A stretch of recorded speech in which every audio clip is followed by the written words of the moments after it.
Il y a des photos dans l'histoire des 30-40 dernières années qui ont eu cette vertu paradoxale, comme ça, d'un seul coup, de réveiller les opinions. Il peut arriver qu'une image, lorsqu'elle fait ainsi le tour du monde, ait cette vertu d'éveiller les consciences, de casser la mécanique froide des chiffres, de donner un visage à ce qui n'était jusque-là que des statistiques.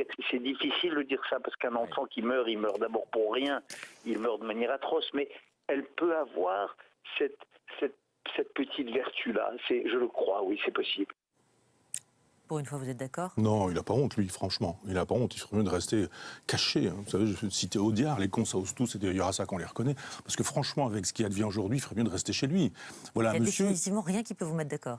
Enfin, si, sûrement, peut-être des choses, mais pas ça. Je veux dire, voilà quelqu'un qui a invité à bombarder la Libye, qui a invité à tuer des Libyens, sous prétexte qu'en tuant des Libyens, on rendrait possible la démocratie. On a détruit un État qui valait ce qu'il valait, mais avec lequel on pouvait discuter. On pouvait discuter avec un interlocuteur, l'interlocuteur qui était Kadhafi. Là, on ne peut plus rien faire avec la Libye. C'est une base extraordinaire pour le terrorisme aujourd'hui.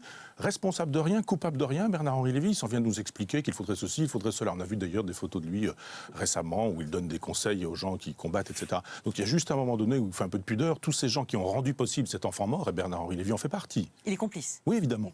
Évidemment, il est complice. Comme d'autres sont complices. Les présidents de la République d'hier et d'aujourd'hui qui défendent exactement la même ligne et qui disent aujourd'hui, oh là là, c'est effrayant cette photographie. C'est effrayant, mais ce sont des criminels, ces gens-là. Leur politique est criminelle. On devrait commencer par arrêter cette politique. Un chef d'État qui voudrait être chef d'État dignement en France aujourd'hui pourrait dire on arrête cette politique internationale et on en aura une autre, plutôt indépendante, on n'a plus les moyens.